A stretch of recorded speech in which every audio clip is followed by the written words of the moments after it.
জামাত ইসলামের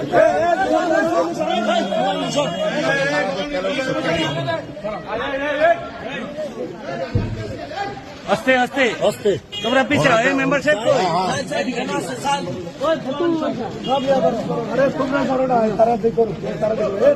আরে মিয়া 11 না আস্তে আস্তে আস্তে ভিতরে রাখেন না না না এটা সেটা লিখা আপনারা এটা প্রশাসনের জন্য রেখে দেন এভাবে কমলারা কি ছিল দেখি দেখি একটু দেখি ইয়ার তুমি দেখছো ভাই আচ্ছা আপনার প্রশাসনের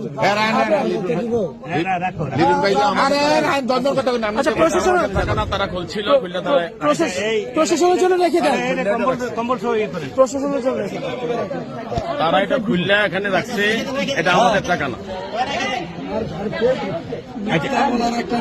না দরকার নাই দরকার নাই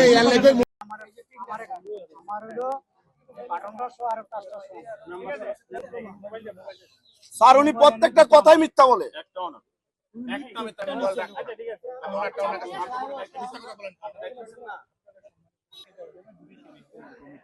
তার আগে আমার একটু কথা আছে একটু আপনারা যারা এই সাংবাদিকরা যারা ইয়ে করতেছেন শুনেন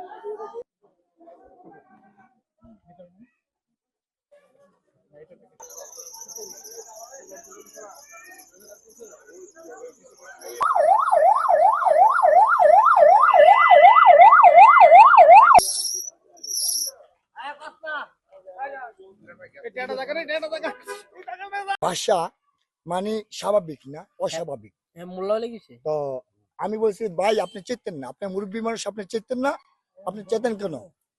তো বলছে মরলে এখানে মরবো। সে বলে আমি কথা বলে মরলে আমরা আপনাকে আসে নাই, আপনার বাড়ি দামগড়, আপনি এখানে টাকা নিয়ে আসছেন, টাকা নিয়ে কেন আসলেন?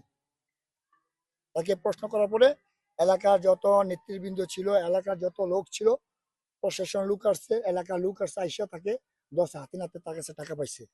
তারা গাড়ির ভিতরে হাতে নাতে টাকা পাইছে। পাওয়ার পরে প্রশাসনের এসিলেন্ট উনি আইসা ওনার জিম্মায় মানে থানায় নিয়ে গেছেন। সাংগঠনিক নিয়ম অনুযায়ী আমি আসছি। ত্রয়োদশ জাতীয় সংসদ নির্বাচনের দায়িত্বপ্রাপ্ত নিয়োজিত আমি আচরণবিধির ম্যাজিস্ট্রেট হিসাবে আমাদের পেট্রোলিং চলমান ছিল।